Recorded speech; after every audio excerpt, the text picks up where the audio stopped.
Welcome to another episode of Live with KD Podcast. I'm your host, Kendall Butler. Today, we have a very special guest in Michael Frazier. He's the owner of a bourbon, also an entrepreneur and own businessman. We're going to let him tell his life story here on Live with KD Podcast. Welcome to another episode.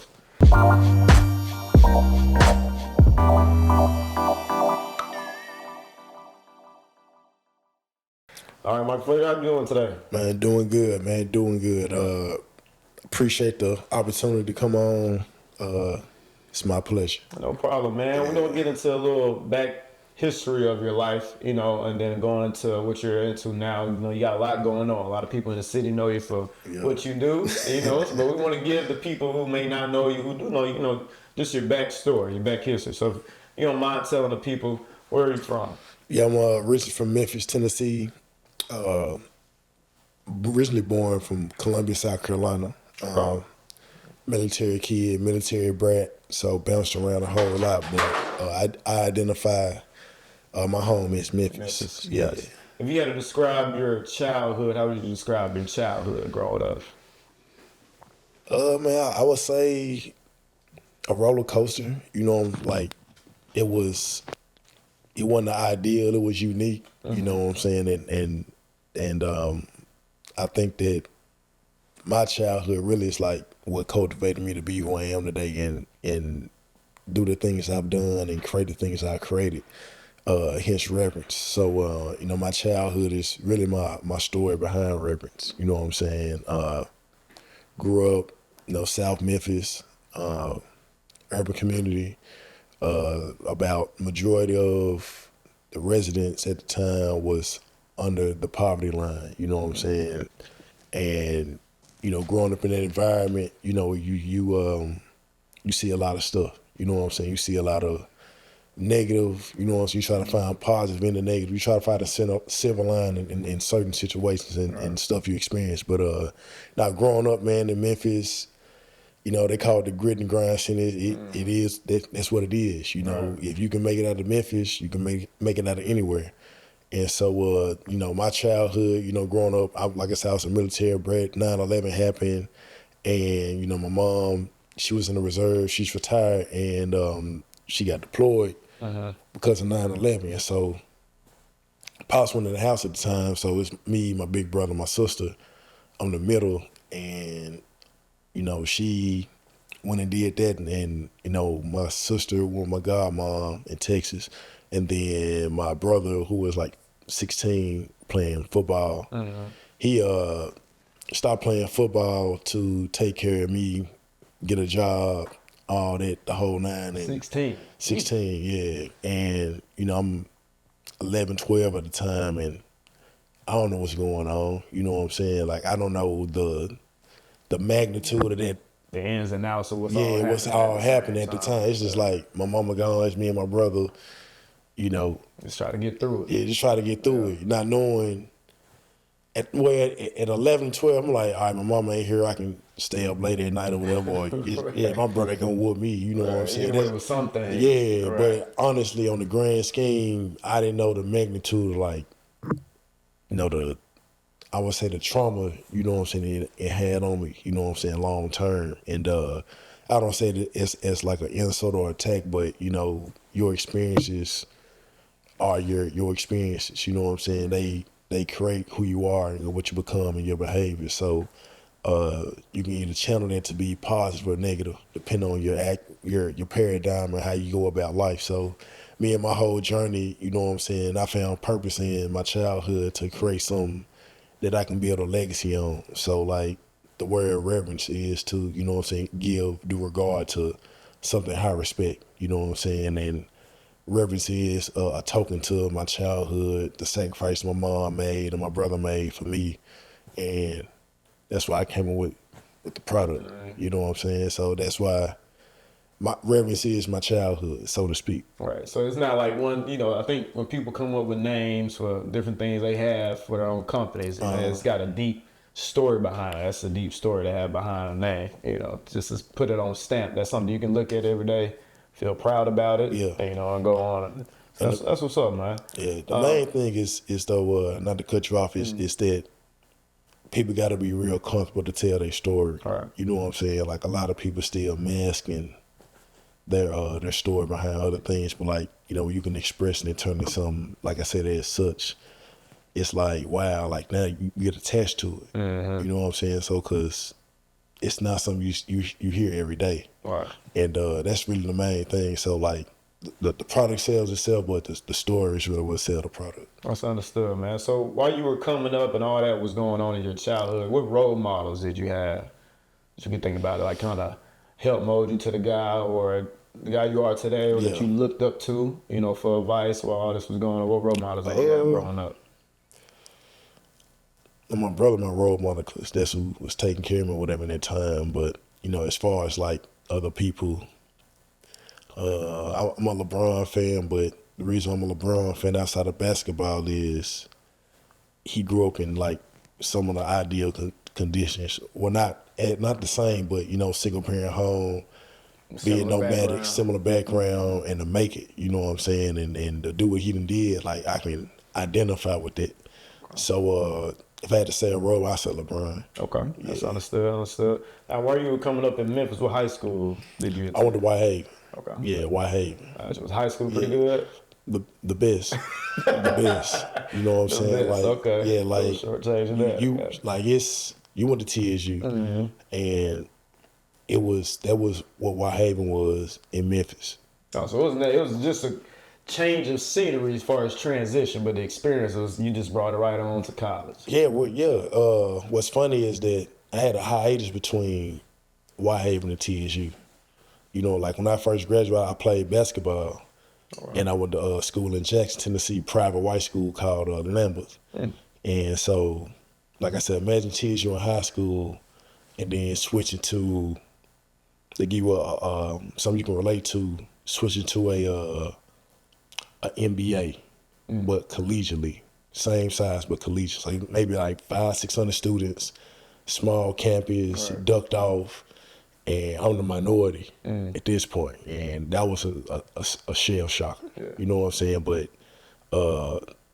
you know, that gap showed me, like, you know, life is real, the things I see. You know what I'm saying? But when I got to TSU, I was like, okay, this is home. You know what I'm saying? How long did you spend there to play basketball? I went there 1 year. 1 year. And then the school ended up closing us because I came out of 08. And so 09 was when like the recession hit. Okay. And so being a private school, funding, well, they weren't getting public funding, and then enrollment was down, and it's expensive. So ain't no money coming in, can't operate the school. So ended up shutting down. I had to transfer to go to JUCO. And then I did 2 years of JUCO, had to start from scratch. And then that's when I came to TSU in 2011. And what made me want to come to TSU, honestly, was I showed up. I had no idea like what TSU had in store, to be honest with you. I showed up on a Wednesday at 12 o'clock. The courtyard. Everybody know what Wednesday at 12 o'clock is. I was going to turn it. Because they said the paper applications at that time. So I'm going to drive up here, see the campus for myself, see what's up. Because I done went to FIST before. I done went to all these. I'm like, I need to find a school to go ahead and graduate and get out. And came to TSU, like I said, 12 o'clock on a Wednesday. Now, did you know it was courtyard Wednesday? I didn't. I just happened to show up. Okay, so I was driving from Memphis to Nashville on a day trip. And I left about like 9 just to get back to Memphis by like 4 or 5. So get to TSU. I'm walking through King at the time, and I just see music just blasting. You know what I'm saying? I'm like, what's going on outside? Yeah, ain't class going on. It's 12 o'clock. So walk through, I'm seeing the fishnet skirts. You know what I'm saying? The tight dresses, like chicks makeup, like it's you know what I'm saying? Like it's happy hour type. You know what I'm saying? Did you look around like, are we at the school right now? Or? No, I knew it was the school. You know what I'm saying? Okay. Like it was just the fact that it's so active at this time of day. And I was like, I need to be here.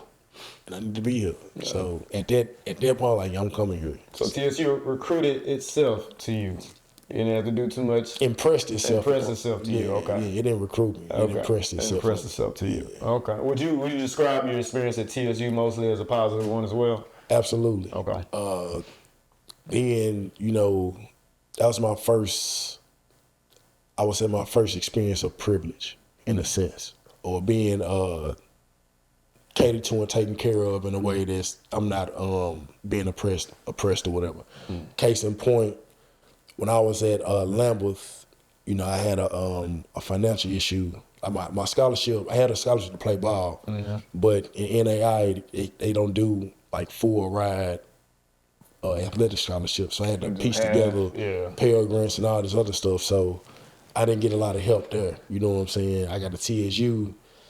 It was like resource after resource just coming. I'm like, I don't even know y'all. You know what I'm saying? But it's just the fact, like, man, look, just call this person. They gonna help you out. They gonna help you out. Get you in. I called that person. They helped me out.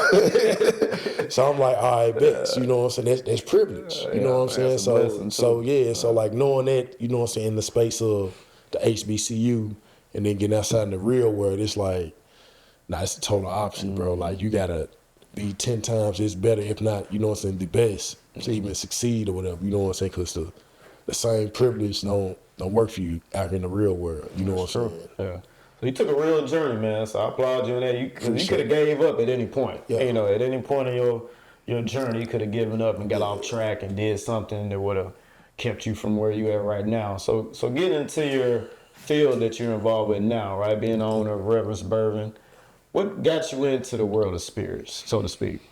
So I started, well, just in spirits in general. I mean, of course, I went to college, so everybody know our college parties. Yeah, you know, they pretty much show introduction into, you know what I'm saying, the drinking world, quote unquote. So, you know, when I had crossed, you know what I'm saying, the fraternity, and I was in charge of the oil, and I made the best oil.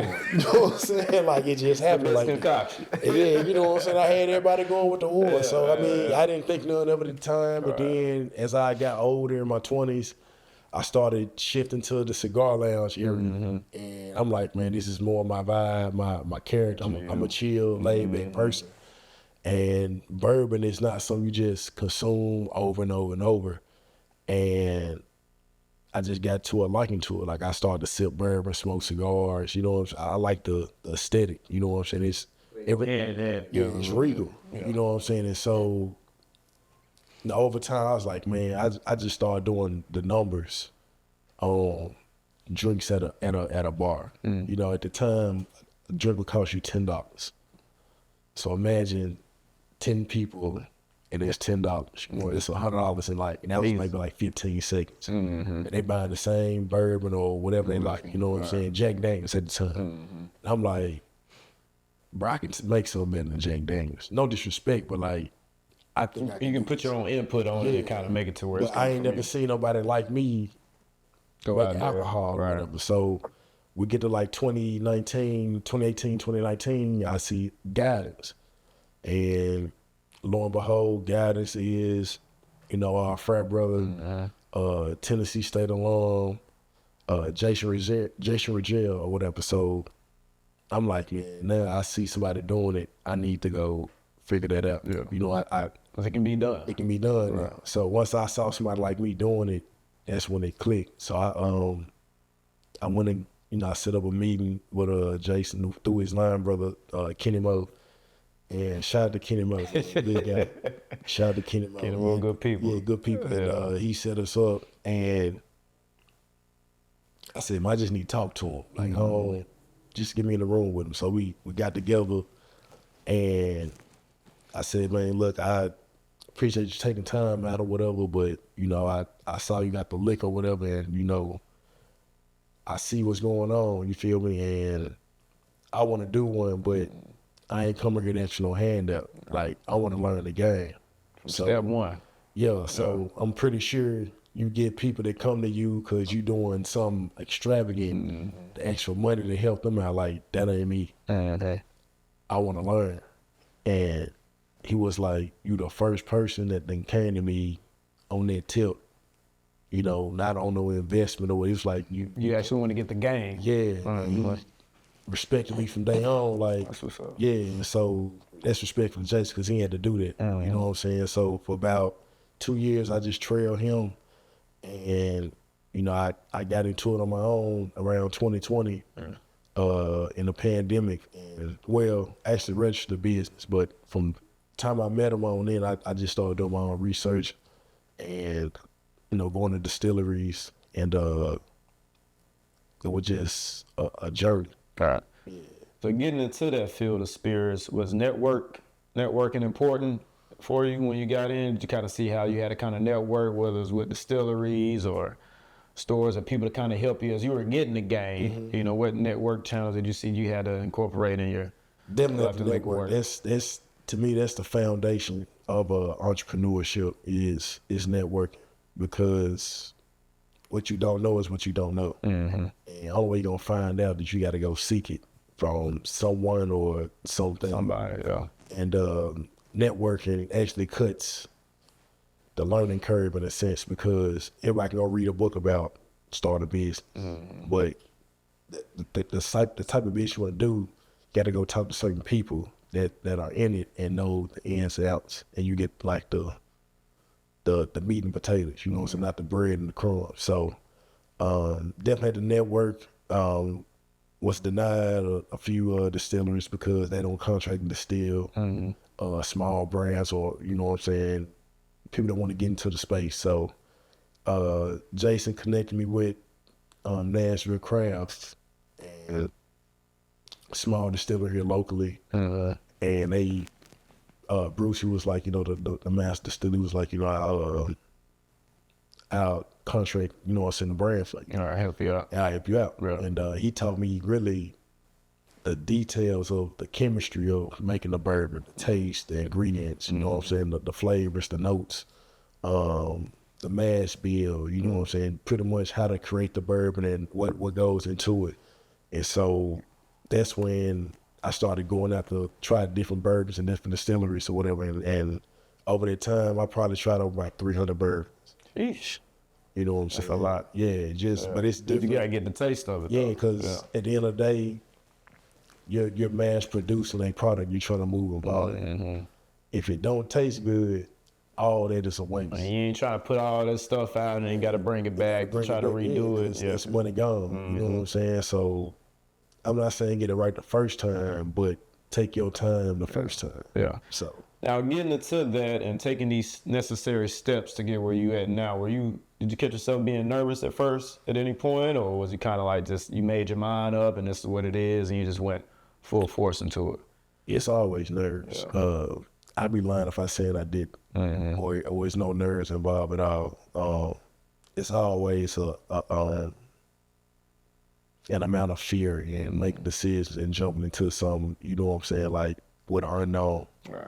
And that's what entrepreneurship is believing in something, or in yourself that nobody else, don't believe in, but the fact you can do it, it takes you to do it. Mm-hmm. But you gotta it's fear into that, because you betting on yourself. Mm-hmm. And it's always nerves into it, but once you channel it to be like, man, that's gonna drive me to do it, like the nerves they go away. So like now,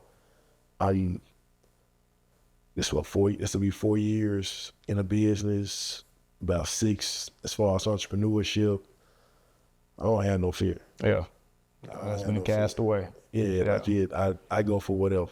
Yeah. Now going back to what the distilleries that you came in contact with early on, and didn't I want to do business with you, but then it couldn't really help you out at the time. What roadblocks did you encounter in your early stages of creating this bourbon? And if you did get over these roadblocks or encounter these, what experience did you learn from them? From a bourbon standpoint, I would say when the pandemic hit, because that's when I started registered business fish.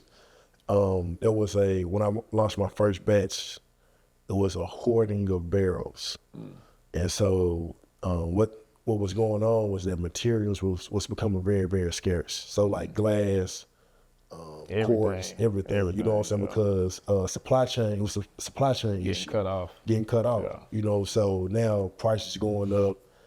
I'm about more, inventory, because I might not be able to get it at this price again. So from about December of 20 to about March of 21, after I launched the first one, that's when they got hit like, man, it's a barrel shortage. And so I had to put my first batch on allocation, which is only a limited supply can go out per run. Right. But the demand was so high. We trying to fill these orders. It's kind of you know what I'm saying? So pricing went up. You know what I'm saying? But that was a great problem to have. Right. From a business standpoint, altogether, hurdles, and this is anybody's, is getting funding. Funding is, especially as a black man, minority, whatever. Like we are systemically oppressed when it comes to funding from a business standpoint, like small business, and I had to get very, very creative in my financing of my business. And so, it wasn't I'm not a trust fund baby. I'm not a, life insurance policy beneficiary, right at the time. And so I had to, go get a loan or, fill out paperwork. But even in that space, you're getting stereotyped and profiled and all that. You seeing how it really is out here when you trying to start your little thing. Like outside of like the civil things, like even in the financial space, it's systemic oppression going on. So I had to get very creative. I had to, mask myself in front of somebody else to, get the funding or whatever, in a sense. And it worked out for me. Now, if you had to say, in your own words, what would you say your initial motivation to start your own bourbon came from? What was your initial motivation? My initial motivation was not wanting to work anymore. Okay. I don't believe anyone should work a 9 to 5, or so to speak. You know what I'm saying? Be tired. Well, trading time for money. Mm-hmm. I didn't see a higher, yield of growth for, inside of a job or whatnot, because no matter how much more you do, no matter how much less you do, you still gonna get paid this hourly wage or whatever, or this salary. Yeah. And I just didn't feel like that didn't make sense. You know what I'm saying? I don't believe in trading, a third of my time and energy and to get this company or this corporation. Help somebody else rise up instead of yourself. And I want to start a family, do my own kids, I want to do things on my own. And I just feel like, that space takes away from a person's individuality and creativity, that while you're put on this earth, you know what I'm saying? We, as a creator, the creator put us on here to create, you know what I'm saying? If you believe in it. And so when your ability to create has been taken away, now you become a pawn or a slave, or like you become brainwashed. Somebody else. And you think that's just that's the status quo. But honestly, you just been put in a box and you just accepted the box for what it is. You're probably the first person to broke it down. That's not a very disrespectful way to say it, but you broke it down to the sense where you can kind of, some people may look at that as like maybe an eye-opening quote or experience or a line for people to kind of look back on, to create. So, man, big ups to that.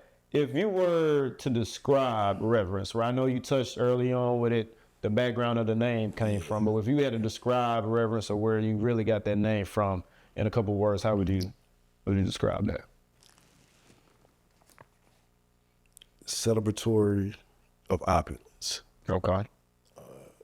What I mean by that is, when I say celebratory, it's always a positive energy, always flowing. You know what I'm saying? We're always magnifying greatness. And what I mean by opulence, I mean by wealth. You know what I'm saying? Royalty, a higher standard.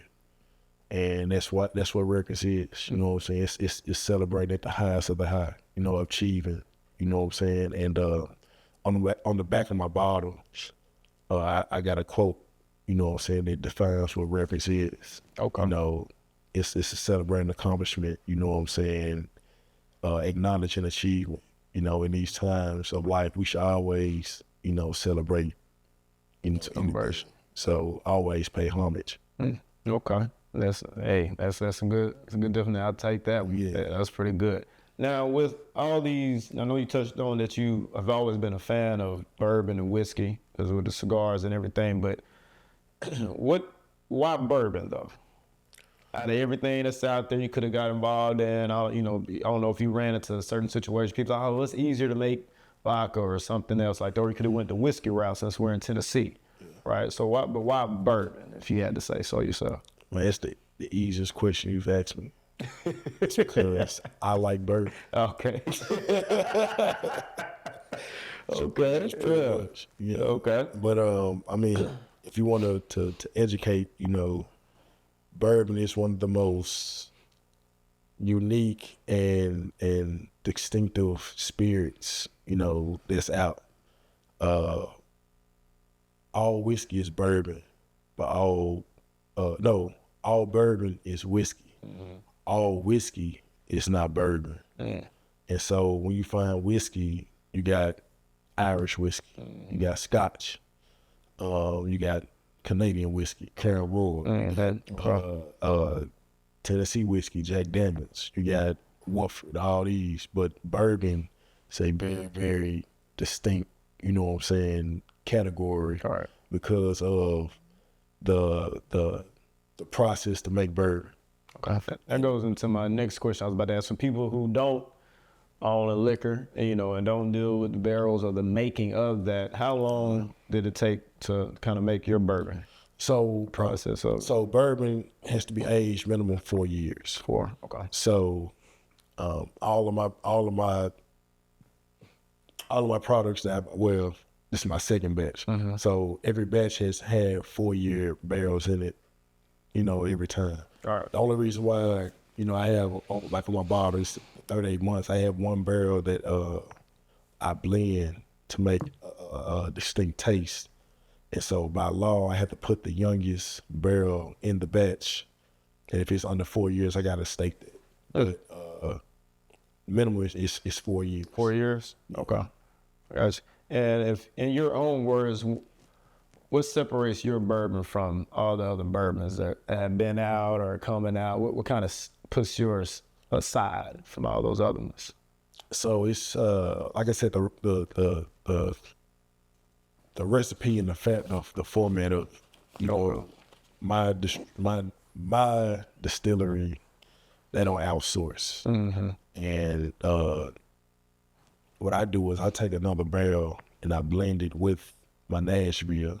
And so the recipe is its own unique recipe. Okay. So it's two barrels from two different places. So when you bring them together, it makes it This is all special blend. And so when people try to ask me to, compare it to something, I can't compare it, right, honestly. Yeah.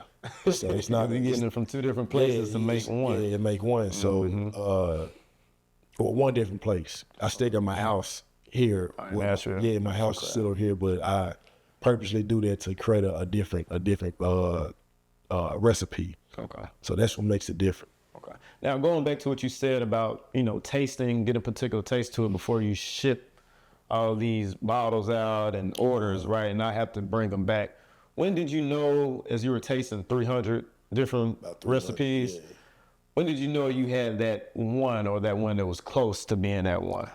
I would say I went about 3 different variations. Okay. And once I learned what type of taste I wanted to go for, because with bourbon, the majority has to be corn. Mm. So I got to have corn as my base, but you have rye, you have wheats, you have malts, different variables, kind of percentages of everything. That kind of people may think that all bourbon tastes the same, but if you know a heavy rye, it's gonna be a loud bite on the back end. Mm-hmm. If you got like a wheat, it's gonna have a real sweet taste to it as it goes down. Yeah. But if you got like a corn, it's like a full flavor, like just hit you. You know what I'm saying? And with the malt, it's that thickness that you like. Mm. So knowing those things, I knew what I wanted my mash bill to be, what I want to be the content. Right. And orange, because I like flavor. Okay. And I don't like a lot of bite. The corn kind of provides the flavor for it. Mm. All right. So with you being a bourbon owner, what would you say your day-to-day operations consist of on a day-to-day basis? From a day-to-day, On a normal day.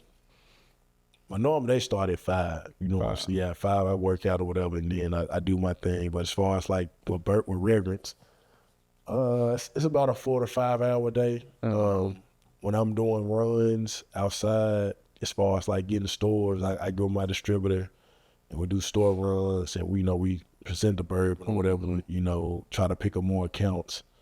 That lasts about 4 hours, but that's what I'm doing that. As far as like on a day-to-day, I try to schedule all my meetings as far as people that want to book me for events or, engagements. I try to have it done by like 11:30, 12. So after that, I have me some lunch, whatever, and then 1 o'clock, I do like some little sit-ins, but after that, I'm at the cigar lounge, you know what I'm saying, chilling. Yeah, coming up with new ideas. So that's my day. So 8 to 12 is like my grind time. Yeah. Not because y'all, but now with your bourbon, is it statewide distribution as far as the state of Tennessee? Yeah. So as of now, I just signed a new distributing contract, a new deal with a distributor, Ajax, which has statewide, and at first I only had Middle Tennessee. And worked out with my other distributor. It was like a buyout or whatever, but pretty much they bought, the catalog, and everybody didn't make the cut, so to speak, which was a blessing. Yeah. And so it was like I'm one of the ones that want me to pick up, and lo and behold, with their territory, that was saying by January 25 they'll have all Tennessee counties, but right now they have about like 72. That's a blessing. So we locked in it's pretty much a statewide deal, and now I'm able to be in stores in Chattanooga, Knoxville, Memphis, Jackson, and in between. That's big, man. Early congrats. You in the airport and stuff as well? Airport. Okay. Yeah, people just traveling in and out. So that was huge for me, because being statewide now, being from Memphis, it's the road is easy, and I got a story about that too, as far as distributing. Last year when I got the second batch, I didn't have Memphis. I had I was using Disbelief distributor license. I had to ride along myself to pitch the stores. Okay. And so I had to travel. Yeah, I had to travel. So this one day, I went to Memphis, drove from Nashville, had bourbon, going to store, you know what I'm saying, trying to get in stores. And I wasn't getting no stores, you know what I'm saying, they weren't trying to talk to me. That was another roadblock you had to get around. And so this last store I went to in Memphis, at this time, like, I was having car problems. So I drove my truck down, parked my truck, my mom let me drive her car. Going to my last store where I had a car wreck. My mama's car, so I got T-bone. It wasn't bad enough, but like I couldn't drive the car. But it was like a compounded thing. Like I wasn't getting no slow down the operation. So I was like, I need to just start over. You know what I'm saying? And at that point, as an entrepreneur, you drove down here, you made the sacrifice. You looking for a break. You know what I'm saying? There wasn't no break coming, and that was like in August, September of last year. And so I say that story to say, now I have statewide in that's 5 months ago? Yeah, that wasn't that long ago. Yeah. The universe, God, or whatever you said, you know what I'm saying, made a way for me. All right. Now I don't have to do that no more. And so you just stick to it and just, you know what I'm saying, stay the course. Like, keep believing. Hardship's gonna happen. You know what I'm saying? That to go through that and like, man, I don't think it's worth. Like somebody's like, man, I'm gonna quit. You know what I'm saying? Because being told no so much, break you down. Yeah, you're gonna break down at some point. But like the fact that now 5 months later, it's like, no, like now it's easy. Yeah. And that's just gratitude. I got to show for that. Yeah. I mean, but to your point though, I mean, most people when you run into a situation like that, you quit. Nobody hears the success story or what comes out about it. You just hear like, yeah, man, such and such has something going. They don't know the backstory. Something happened and they quit. But for you to overcome that and get to where you're at now you're able to share that part of your story. Like, y'all might not know this, but this wasn't like an easy route. It wasn't like I created this and everybody came out with open arms and invited me in and I was all good. No, I had to do a lot of things to get where I'm at now. Because everybody asked me like, man, why you not prominent in Memphis? I'm like, it's politics. And that's home too. So it's kind of messing with you a little bit. And it's like, why ain't nobody mess with me at home? You know what I'm saying? And now they have to mess with me because I have a stronger presence. I have a speaking, somebody that's gonna speak for me now. You got a backing too. A backing. Mm-hmm. So that's me betting on myself still, but like understand like, man, it's you got to do that part to get the reward on the back end. So you got to show effort to get a reward back. Most definitely. Now, knowing you, I know you didn't come up with this name, didn't come up with this bourbon to just stop at that, right? So I know you ain't just doing bourbon and that's it. So if you can tell, do you have any other items or things that's coming out that's reverence based or bourbon based that you would like to share with the people? Up to you if you want to, if you got stuff out now, it's coming. So I can let it ride. Okay. I'm about to start a Reverence snack line. Oh, snack line. Okay. Yeah. All right.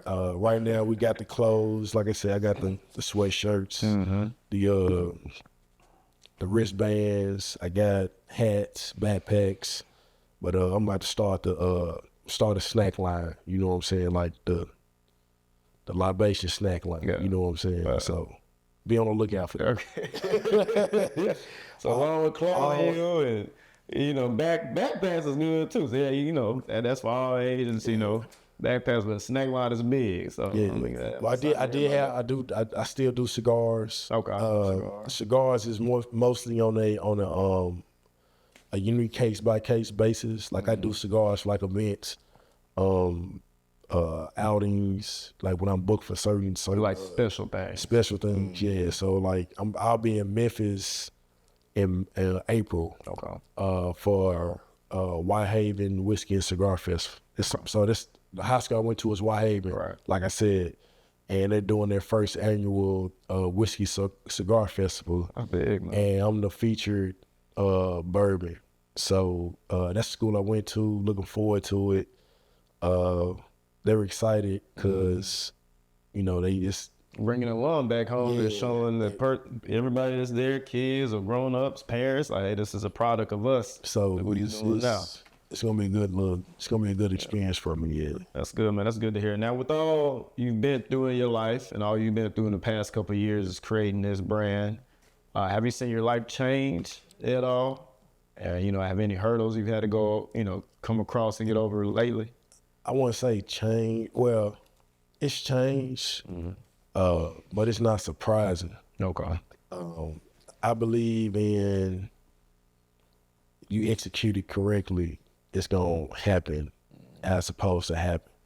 And so I'm big on self accountability and all that. But as far as like the changes, it's like what I'm saying. When I first launched, I just started seeing people popping out of the woodworks. You know what I'm saying? Like, man, I want to do this with you. I want to talk to you. It's something they want to do. Get involved with you. It's nothing egregious about it. It was just, they want to support and some have a way they want to do it. And I say the one thing that probably changed or let me, when it actually hit me was 2 nights before I launched, I was at Northwest Y in North Nashville with Chris, my son, playing on the playground or whatever. He like 3 at the time, and I get a DM from News Channel 5, the evening reporter lady. She was like, we're looking for a story to do. I saw you. Can you do an interview? And do you have a place? And I had always visualized launching on the news. You know what I'm saying? Yeah. I never just put it in a play. I just put on my Facebook. This is what I want to happen. Yeah, but I ain't never just full-fledged with it. I'm just playing the cards that's in front of me. So it happened. I'm like, yeah, we're gonna go to Casa. And so go to Casa. They setting up whatever. Everybody like, man, what's going on? Like, man, I called Chris, the manager, like, man, I'm doing a news interview for the bourbon.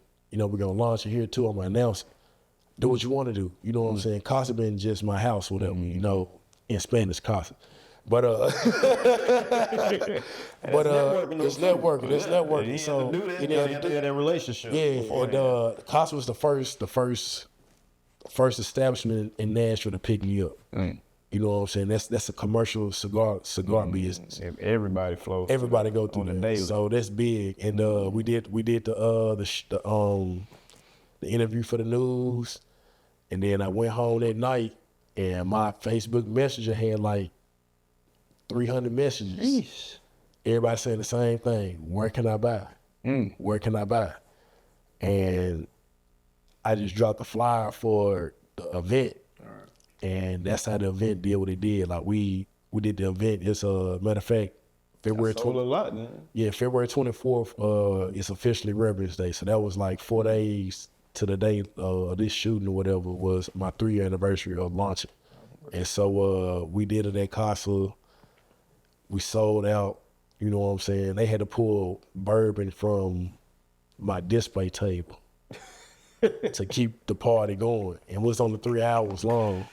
And so like that's when it really hit me. Yeah. It's like yeah, because I didn't tell all these people to come here. Right. It just happened like that. It just happened like that. And but they knew, like, you know what I'm saying? Because I've been talking about it for so long. Now that they see it, it's like it's real. Spoken to existence. Man. Yeah. Now, with you being an entrepreneur, if there's people out there that are looking into getting into their own business or becoming entrepreneurs themselves, what advice would you give to them? You know, to if they have that in mind to do what you do, not particularly in that field, but just being an entrepreneur, like you said, create, right? You're creating something for yourself, want to work for yourself. What advice would you give to them? Man, I would say I got a lot of advice for people like that, because I know a lot of people. I see a lot of people with the potential to do it, but they don't even like tap into it. But I come into a role where, you know, is that not my place to show people where to drink? You know what I'm saying? Because it may come off as I'm impressing myself on them or they're not receiving it. But, you know, anybody that is receptive to the information, I would tell them, man, if you don't go, you won't know. Just book it. You know what I'm saying? That's personal and business. You know what I'm saying? Life is about experiences. Life is about, in my opinion, everyone should seek for knowledge and wholeness of self. And so the only way you find that out is to find your purpose. And once you find your purpose, you realize that, like I said, that box you was in wasn't meant for you to be in. It's meant for you to create your own box. Step outside that box. Step outside, because this box is limited in the cube that you're in, but outside of it is the sky. You know what I'm saying? The whole world. So the world is your oyster. You know what I'm saying? Just go out there and cook it. Seeing where you came from and where you at now, where do you see yourself in about 5 to 10 years? Personally, I got to rewrite that, to be honest with you. Okay. I told myself I was going to retire by 45. It happened at 33. You cut about 20-something years. 12 years. You know what I'm saying? So right now at 5, if you had to ask me what I see myself at 5, I would say I have more products. I probably wouldn't be just all the way in hands-on Reverence anymore. 10 years from now, a couple of kids probably. Wow. You gotta think too hard. Because it's what's wild. Because like what I'm accomplishing right now, I said I'm gonna have it done by 40. Man, you cut that down. And I cut that back by 12, by 10. So 10 can be whatever. Like it just goes with the magic. Like it's one of the books I always tell people. It's the magic of thinking big. And until you think that big, stuff will start to happen. Well, when you start to think big, stuff will start to happen more swiftly. Not fast, whatever, but like, you know, as you start to Put your mind push to it. and push and, you know what I'm saying, show action behind your thoughts and your ambition, stuff happens quicker. And it may not happen in the most ideal way, but you gotta take the signs how you take the signs. What have you learned along the way as your business has started to take off? What jewels, what key points in life have you just picked up along this journey? You know, I would say, man, it's always a process. There is no destination. What I mean by that is that every day just try to get better and seize the moment.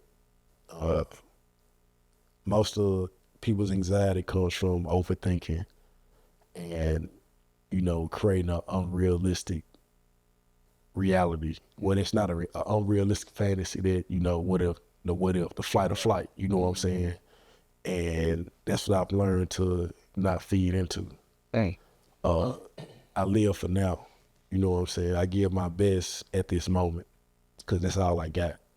You know what I'm saying? As far as what I did 5-10 minutes ago, it's already happened in the past. And so once I figure that out, you know what I'm saying, when I go through things and I experience things, the fact I still have breath of life, I'm batting 1,000.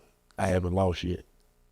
So that's deeper. It's deeper than, you know what I'm saying, however people think, but that's how I see it. Like, I ain't dead, so I'm doing something right. You know what I'm saying? Yeah, so as long as I'm still alive, I got to keep going. Yeah, got that.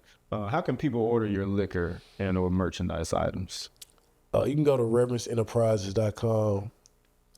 All of my stores on there, my online liquor store, quote unquote. I ship to 48 states. Matter of fact, that is another announcement. So this year, I was at about 40. Now I have all 40 legal states I ship to direct to consumer. Okay. So I'm full-fledged Amazon. Okay.